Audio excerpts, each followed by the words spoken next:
Mungkin karena makin tua, makin banyak orang yang bertanya atau konsultasi dengan saya ya, terutama soal pekerjaan. Biasanya mengerucut pada satu pertanyaan. Mas, pekerjaanku sudah membosankan. Bagaimana jika aku keluar dari tempat bekerja?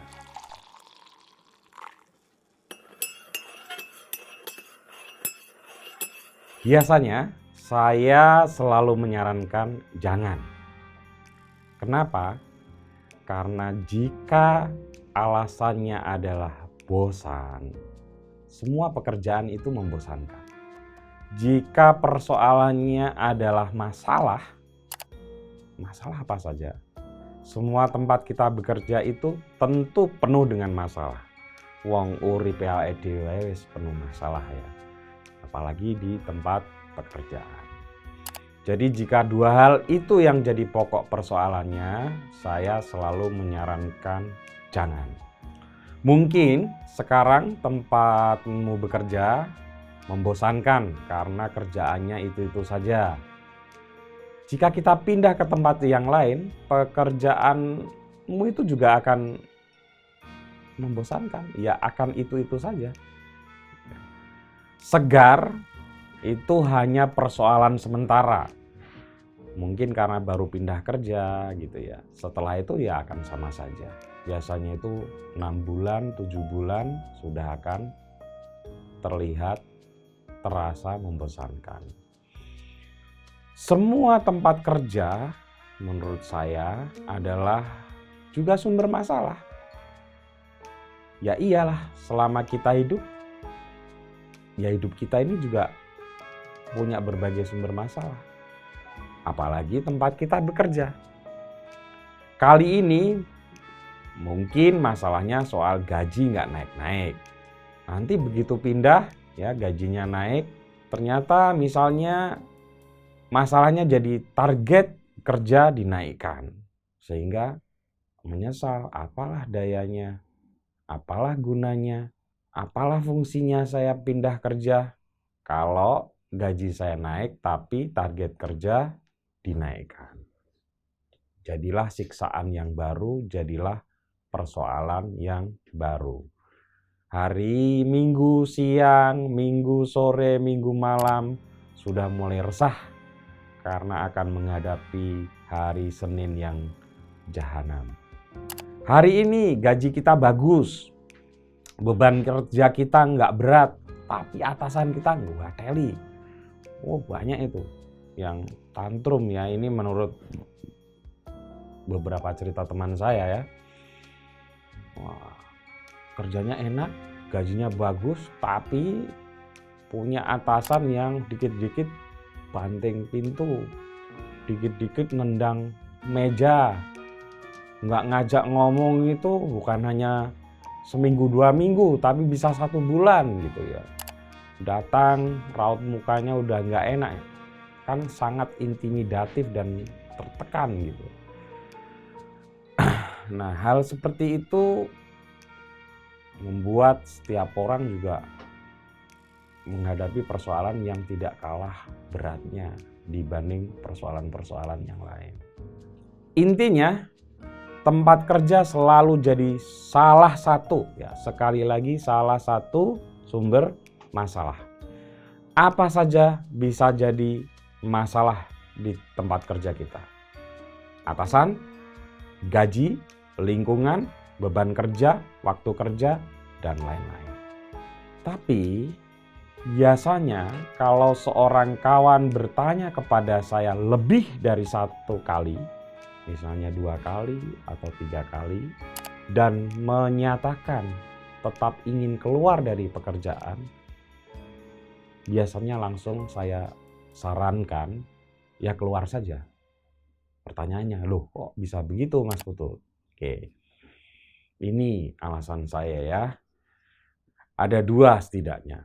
Yang pertama, berarti sebetulnya dia memang sudah ingin keluar dari pekerjaan.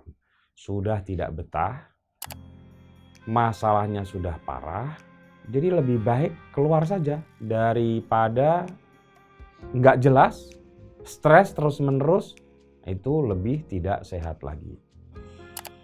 Lalu yang kedua, nah ini yang penting. Toh nanti dia akan tahu sendiri, mengalami sendiri, merasakan secara nyata problem orang keluar dari pekerjaan. Dari mulai sulitnya mendapatkan pekerjaan yang baru, sampai jika sudah punya kerjaan ternyata tetap saja ada banyak masalah. Bisa berbeda, tapi juga bisa saja sama dengan masalah-masalah sebelumnya, atau bahkan lebih berat lagi. Bekerja teman-teman memang tidak enak. Kita mendadak punya beban dan urusan.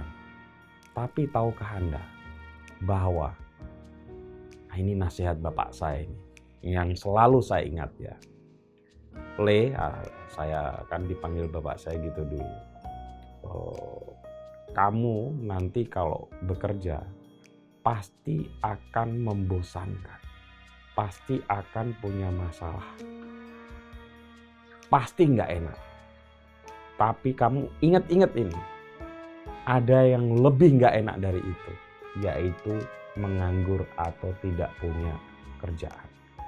Nah, nasihat itu selalu saya ingat ketika saya mulai bosan di dalam mengerjakan pekerjaan saya.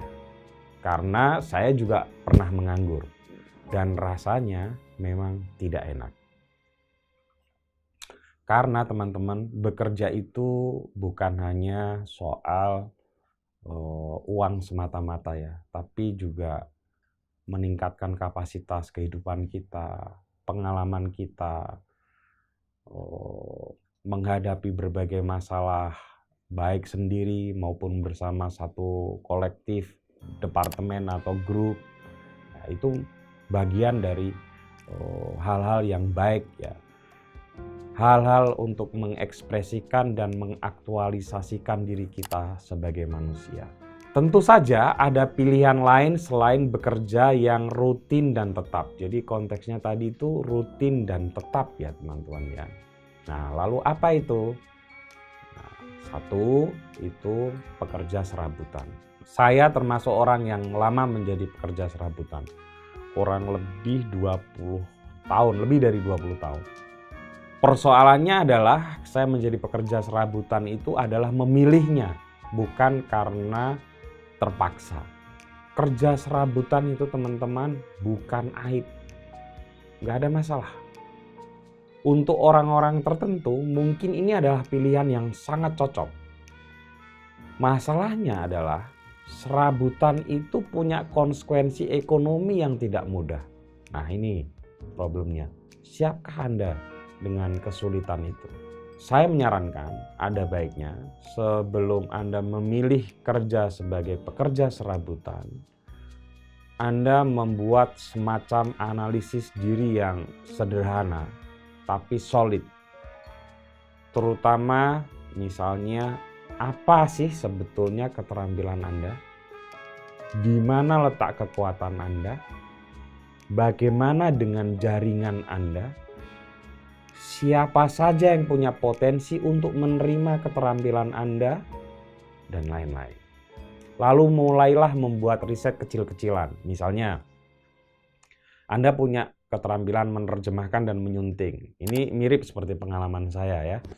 Jadi, lalu ini keterampilan saya. Saya bisa menulis, saya bisa menyunting, saya bisa menerjemahkan. Oke, lalu jaringan Anda adalah seharusnya jaringan penerbitan. Oke, berarti yang Anda harus hitung adalah berapa banyak penerbit yang menerima jasa penerjemahan dan penyuntingan Anda. Berapa harga atas jasa sunting dan terjemahan Anda. Jangan lupa itu harus dihitung semua. Dan hitung juga kebutuhan per bulan. Nah dengan begitu Anda akan tahu nanti bahwa kerja serabutan itu tidak mudah. Sepertinya enak jadi pekerja serabutan. Tapi percayalah, kalau Anda jenis orang yang maunya leha-leha, ini hanya akan menjadi siksaan yang berat. Memang Anda tidak punya jam kerja tertentu, tapi bisa jadi jam kerja Anda lebih dari 8 jam. Ini juga pengalaman saya pribadi. Saya ketika jadi pekerja serabutan itu bisa bekerja bahkan di atas 18 jam. Jadi untuk menutup biaya hidup saya. Jadi teman-teman tentu harus memikirkan ini dengan baik-baik. Kelak teman-teman akan tahu ya perbedaan antara menerima gaji bulanan dengan tidak menerima gaji bulanan. Yang terbiasa menerima gaji bulanan, saya jamin bakal puyeng berkali lipat begitu memutuskan bekerja serabutan. Nah, lalu ada pilihan yang lain selain bekerja serabutan, yaitu menjadi wirausahawan. Yang akhir-akhir ini banyak digembar-gemborkan oleh para orang-orang hebat ya, para motivator. Apalagi seruannya itu Indonesia kekurangan wirausahawan. Saya kira itu benar. Dan tampaknya menyenangkan menjadi pengusaha itu. Memakan dan memanen apa yang dia kerjakan dan dia lakukan. Tapi jangan lupa teman-teman, wirausahawan butuh nyali yang lebih besar lagi. Bangkrut itu hal yang mungkin akan sering dialami. Padahal sekali bangkrut, modal habis, mental juga terkikis. Uang yang kita kumpulkan sedikit demi sedikit, kita tabung bertahun-tahun bisa lenyap dalam waktu sekian bulan untuk berwirausaha. Orang-orang bilang nih, jatuh 10 kali, bangkit 11 kali. Bangkrut 10 kali, bangkit 11 kali. Ya, betul memang seharusnya begitu. Tapi berapa banyak orang yang bangkrut sekali, terkapar hampir selamanya. Kenapa? Karena itu semua terjadi. Uang habis, mental terkikis, traumatis. Itu bangkrut sekali. Apalagi kalau bangkrutnya 2 kali, 3 kali. Saya jujur saja pernah bangkrut di satu bidang 4 kali. Seharusnya kan diteruskan, tapi ya sudah. Saya hentikan karena saya merasa tidak sanggup bekerja atau berwirausaha di bidang itu. Teman-teman, jika kerja tetap yang rutin, yang itu-itu saja terasa membosankan, kerja serabutan juga ternyata tidak menyenangkan, berwirausaha belum tentu bisa, menganggur itu menyakitkan, lalu kita harus bagaimana? Ya tidak gimana-gimana, tinggal pilih dan jalani saja. Bukankah begini hidup ini? Pilihan kita sebagai orang-orang biasa ini tidak banyak. Mungkin Anda boleh sepakat atau tidak sepakat dengan omongan saya, dan silakan tulis pendapat Anda. Saya nggak ada masalah, kita saling memberi nasihat dan masukan tentang bagaimana orang-orang biasa seperti kita ini menjalani hidup ini. Salam orang biasa.